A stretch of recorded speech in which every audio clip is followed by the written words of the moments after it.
Now joining us to talk about the leaders of their squads in the UAAP is UAAP analyst Willie Wilson. Coach, welcome back to the game. We'll be seeing you more because UAAP is coming nearer and nearer. And it can't come soon enough, honestly speaking. Absolutely. Yes, sir. You know, it's funny, Jegs, because he wasn't here up until Coach Ryan mentioned his name and suddenly he just popped out of nowhere. Yeah. So we have Coach Willie here. He had to shout him out. Oh, yeah, had to have to do it. All right, so this is what's going to happen because we actually have two analysts here. Jego will also be part of the panel of the UAAP. We're going to go through the list of Coach Willie, and Jego's going to tell him why he's wrong.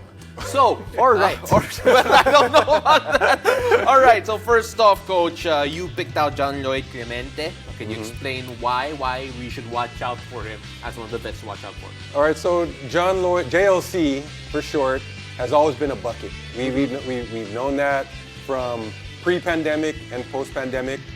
But him coming off that Phil Oil stint where they won the championship, he won the MVP award, obviously a mythical 5. He has now become the team leader, and he's adding that learning how to win and carry his team factor, which is huge when it comes to, close games and the game situation. So that's big for me. All right. So okay, I'm not gonna ask you to say why he's wrong, but rather, do you think that this is gonna be a great jump-off point para sa inyo? Because syempre, champion sa Phil Oil, you have a guy there who has individual accolades as well.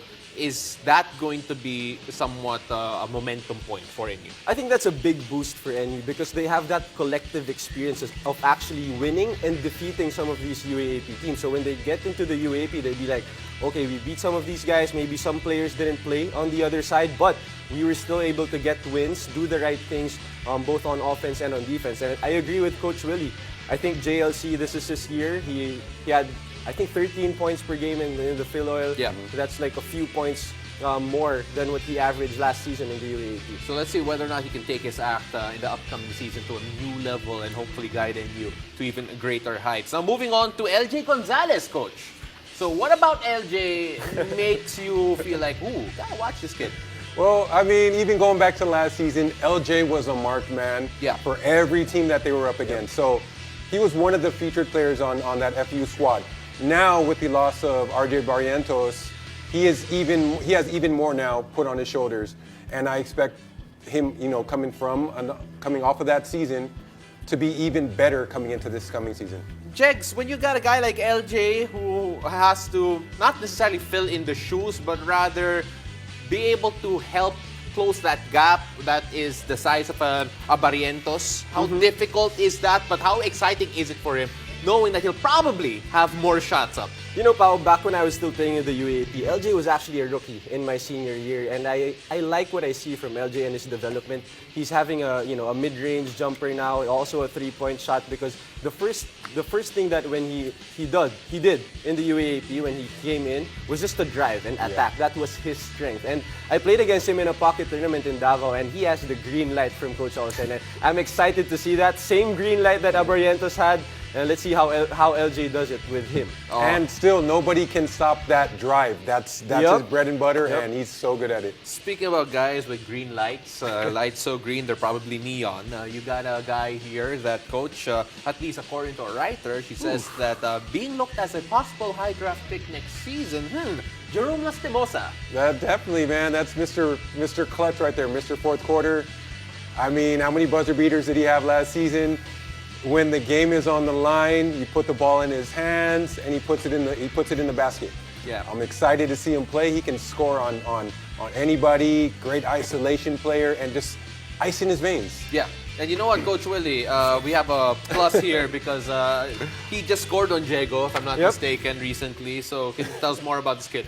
You know, when you guys had the Adamson Soaring Falcons here in the game, they kept on mentioning the pocket tournament in Davao, and you know what? How we lost to Adamson was from a game-winning 3 from Jerom Lastimosa. And, Coach Willie is on point when it comes to being clutch because Lastimosa also back in 2018 in the Final Four, he hit that, game-tying 3 to force overtime against us. So he's clutch. Coach Willie, scoring percentages here, I just have to mention it because the numbers are really, really fun to look at. 51% from 2, but then from 3, he's shooting from 41%. Wow, that is high. And he's always going to be a marked man. Do you think that we're going to see an even higher jump, a bigger jump from Jerom Lastimosa, knowing that he has a bit more experience? Definitely. I mean, again, not the quickest, Not the fastest, not the strongest, but so much court savvy. Him being able to weave his way into the basket, get up those floaters, those off-balance layups. He just has that knack for getting that ball into the basket. The last guy we're going to talk about here is someone that I think we all could agree could be a pro and would be a pro if he wanted to.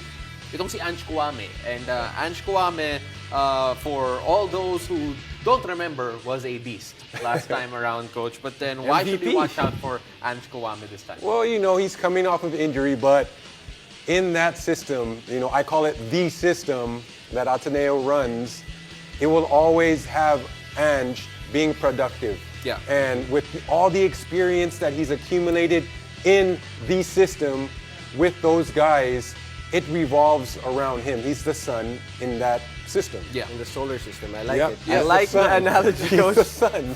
Jegs, when you look at Ange Kouame, do you think that he's going to come into this one with a little chip on his shoulder, knowing that one, got an individual award, but did not win the championship, and right now he's coming back from injury, and people are going to wonder, hey, is he going to be a bit slow? Is he going to be a bit different? Do you think that there's going to be something, I guess, extra for what we're going to see from Ange Kouame? Well, Ange Kouame is still 6'11", and you can't teach that. You can't, tell anyone to be 6'11", and he's still gonna be that anchor for I wish we Ateneo. could, though. You know the effect of Ange Kouame in point guards like me.